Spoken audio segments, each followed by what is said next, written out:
Hello, my name is Alyssa Stolarsky, and 3 things I enjoyed from Richard Carthan's speech.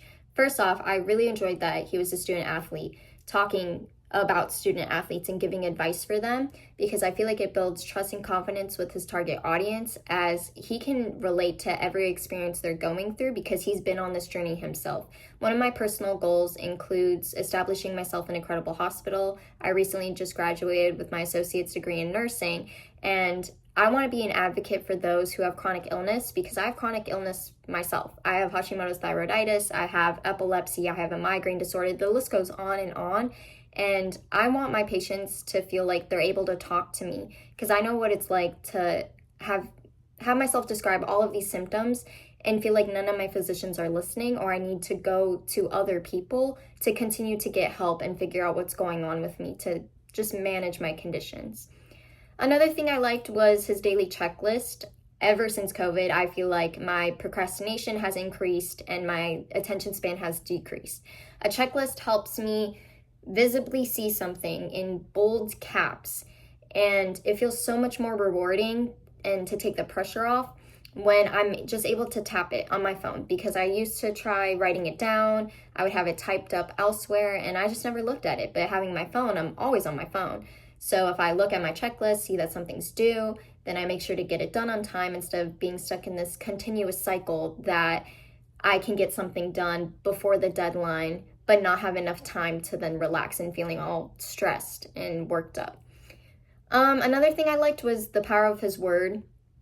I liked how he discussed, following through what you're saying and not having any excuses, just because I've had this conversation many times with my friends, whether it was, I've got some money here, let me pay for dinner this time and then you can get next time, without expecting something back in return. Or simply another example is that I flew to Kentucky to visit my best friend. She showed me her college life because I hadn't seen it in 4 years, the life that she built in Kentucky. We grew up in Illinois. I moved here 7 years ago. She's come to visit me here, seen my friends and family here, but I've never went out there, and that was an issue. But with many conversations, I was able to meet her halfway in Nashville. We had a great time. We drove back to Kentucky. I saw her apartment. I saw her friends, the school she went to. So it was a really fun trip, all in all, but just, being there for people. And then the last thing I want to talk about from his video is that trust occurs when building strength out of weakness. My last semester, I thought it was going to be the easiest. We're right before the finish line. I was wrong. I was not used to the extensive questions my professor was putting on our exams, and it's already timed.